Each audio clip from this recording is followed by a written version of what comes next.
30 Aralık 2015 günü AK Parti Genel Başkan Yardımcısı Sayın Ayhan Sefer Üstün'e yönelik bir ziyaretimiz oldu. AK Parti Genel Merkezi'nde İnsan Hakları Başkanlığı ismi altında yeni bir genel başkan yardımcılığı kurulduğundan dolayı bir hayırlı olsun ziyareti, bir nezaket ziyaretiydi. Bu ziyaret esnasında elbette çözüm süreciyle alakalı, çatışmalı süreçle alakalı hususlar da gündeme geldi. Bununla alakalı olarak özellikle çatışmalı süreçte yaşanan hak ihlalleri ve parti olarak bundan duymuş olduğumuz endişeyi dile getirdik. Çözüm sürecinde yapılan yanlışlıklar ve bundan sonra dikkat edilmesi gereken hususlarla alakalı da görüşlerimizi beyan etme fırsatı bulduk. Kamuoyunda kimi ulusal basında çıktığı gibi heyetler arasında resmi bir temas olmadığını özellikle ifade etmek istiyoruz. Heyetler arasında böyle resmi bir temas söz konusu değil.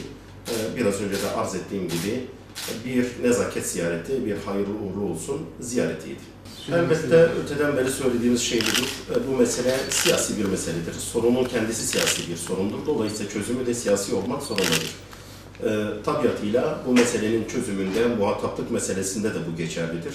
Bu meselenin çözüme kavuşması adına elinde projesi bulunan siyasi partiler elbette bu işin muhataplarıdır. Sadece muhatapları değil, aynı zamanda da aktörleridir. Bundan daha tabii bir şey olamaz. Hükümetin isim vermeden dile getirmiş olduğu muhataplık meselesinin bundan sonra farklı olacağıyla alakalı kendisinin kafasında nasıl bir proje olduğunu net bir şekilde ortaya koymadığı için bizler bundan haberdar değiliz.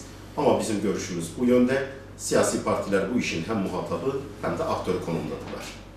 Kuşkusuz bizler çözüm üretirken Hüdapar olarak ortaya bir çözüm önerisi koyduğumuzda bunun doğru ve gerçekçi bir çözüm olması gerekiyor. Temenniler üzerine veyahut da ideolojik yaklaşımlar üzerine veyahut da duygusallıklar üzerine bina edilmiş bir siyasi anlayışı tasvip etmiyoruz. Biz HDP'nin tek başına muhatap kabul edilmesini ne kadar yanlış gördüysek, HDP'nin hiç muhatap kabul edilmemesini de yanlış görüyor, doğru ve gerçekçi bir yaklaşım olarak değerlendirmiyoruz.